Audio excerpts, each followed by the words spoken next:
This is He Knows the Sport, bringing you that heat and that far. We keeping the foot on the what on the Knicks. We keeping the foot on the what on the Knicks. And like the Tibetan master that I am, I'm applying what? Unlimited pressure. Because pressure does what? It bursts his pipes. Let's talk about it, man. Terence Crawford is smoking fucking mirrors.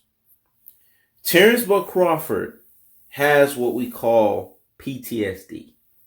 He has what we call mental breakdown. He has what we call feeling mental pressure. See, Errol Spence, and I told you guys this. Patience is pressure in of itself. Let me say it again. Patience is pressure in of itself because patience is a mighty Manonia. Patience is a storm breaker. Patience, what it does is, in its own iteration, it's a tactical aggression. It's a technical punching placement. And it's a body snatching work, the living onslaught of the punishment style.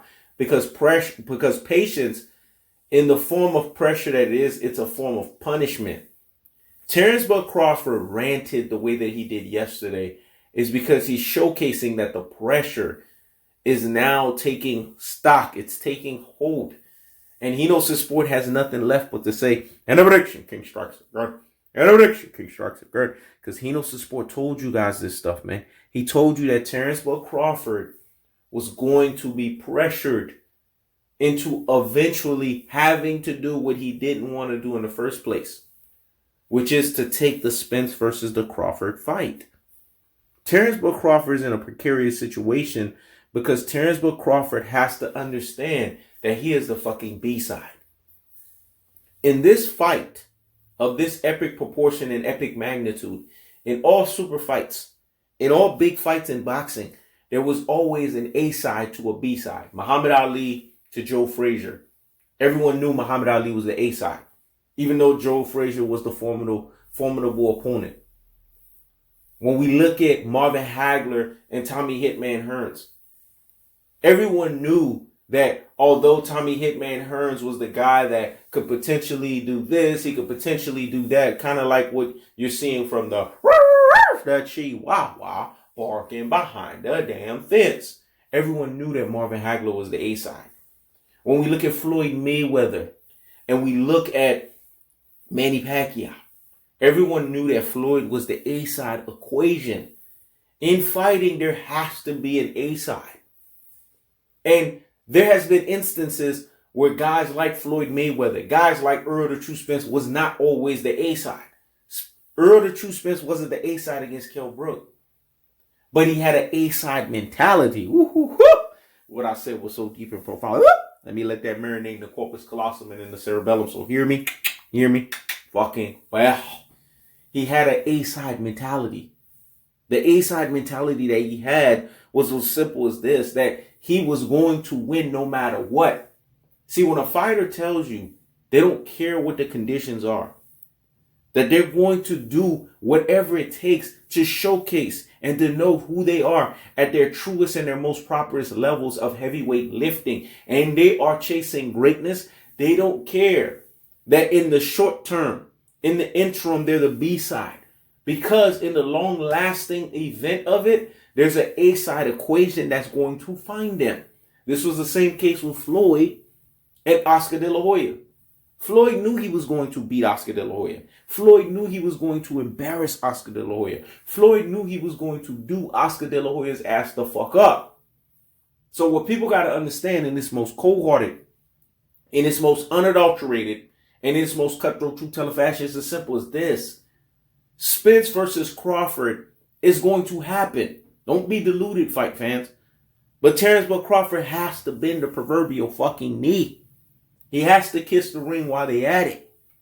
Terence Crawford has to come to the underlying currents and the underlying truths of simply as this. That when it's all said and done, Terence Crawford has to be mentally whipped. See, this is what mental whipping looks like.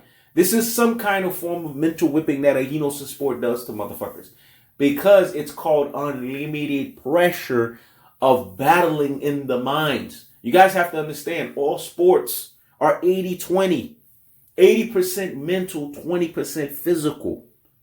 So in the 80% mental, like Sun Tzu, aka Art of War, 7 steps ahead of the game, 48 laws of power on that ass, you have to mentally whip your opponent.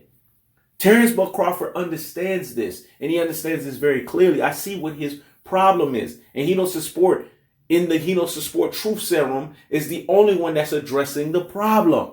And what is the Bud problem? The Bud problem is as simple as this. He's having PTSD because he knows Spence versus Crawford is drawing nigh. Nigh is Old English for near. Terence Crawford understands that Errol the True Spence is going to end his boxing career. Errol the True Spence is going to damage him. He's going to bulldoze him. He's going to steamroll him. He's going to plow through him. This is going to be basically a Hagler versus Hearns 2.0. And just like Sugar Ray Leonard was the A side to Roberto Duran's B side, that's the situation. It is what the fuck it is. In boxing, we have always had A side to B side. This has never been something new. When Roy Jones Jr. fought Bernard Hopkins, he was the A side. When Roy Jones Jr. fought James Toney, he was the A side. There always has to be an A side delineation, distinction, gulf and separation to the B side. A side gives you the mental advantage. That don't mean you're going to necessarily win the fight. Because at the end of the day, you got to win the fight.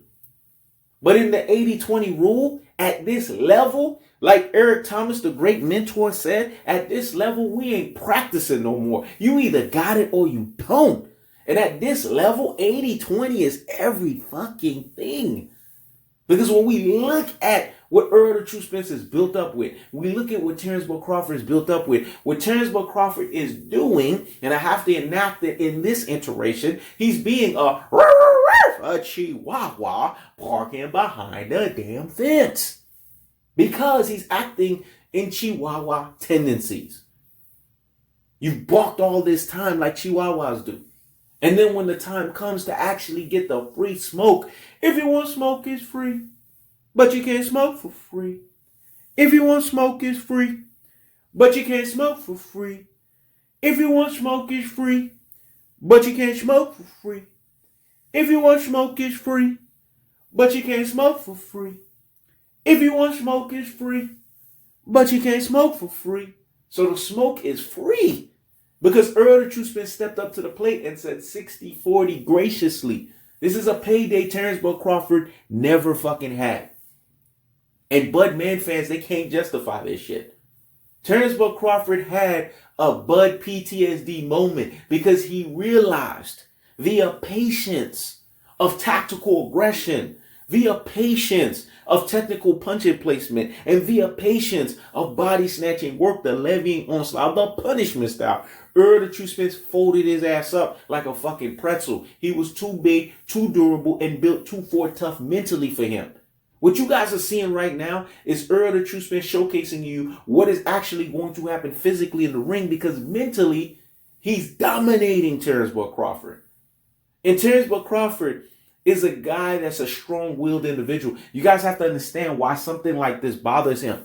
It's like I know Bud better than he fucking knows himself. Let me say it again. It's like I know Bud better than he fucking knows himself, because Bud is a guy that does not like to be the B-side in any equation. This is why it's so hard for him to accept his B-side fate. This is why it's so hard for him to accept what he actually is. The second-tier opponent. And see, when Bud comes to that conclusion, he will have already known that he's lost the battle, because mentally he's being subservient. And see, at this level, we ain't practicing no more. You either got it or you don't. But let me contextualize it in a Hinosa Sport form. At this level, it's all about inches and distance. And the inches and distances are critical when one person has to bend the proverbial fucking knee and be the B-side to the other person who is unquestionably, unequivocally, and without fail, the A-side. So when we look at Spence and Crawford, we're looking at a denotion of who is the Megalodon Shark. And who is that? That's Errol the True Spence. And what did we tell you guys? The Megalodon Shark has no predators. It is the predator. Hinosa Sport told you that. That was a Hinosa Sport original. But Errol the True Spence told you can't hunt the fucking hunter. So what happened to all of the chihuahua barking behind the damn fence of, they told me I got to get a belt, so I got a belt. I'm chasing all of these welterweights. What happened to supposedly being a booger man when in actuality he was nothing but a snot-nosed or snot-filled booger man? See, this is what Terence Crawford fanboy man crushes have to come to the underlying and undercurrent truths of. This is what Bud Tards have to come to the truths of. This is what we would call Bud Man fans have to come to the truths of. Is that Terence Crawford, from day one, thought that Errol the True Spence was going to move up while he moved up. He didn't think Errol the True Spence was going to be at 147. And here and lo and behold, Errol the True Spence, because a car crash delayed it, his ass is still at 147. But Spence told you he was going to lord over and dominate the damn division. So what's not cold-hearted about that? What's not unadulterated about that? And what's not the cutthroat true telefashion that's associated with that? When we look at Spence and Crawford, we have to ask ourselves these questions. We have to give ourselves a fucking gut check. And what is that? That Spence is Free Smoke Jr. Terence Crawford all along was a chihuahua barking behind the damn fence. That's the cold-hearted. That's the unadulterated. That's the cutthroat true telefashion. I keeps the foot on the what? On the Knicks. In this instance, Errol the True Spence via negotiation tactics, via mental pressure, because pressure does what? It bursts his pipes. Via being in an unlimited Tibetan master style. He's keeping the foot on the chihuahua barking behind the damn fence in Terence Crawford's rabbit ass neck. This is He Knows the Sport. Checking out.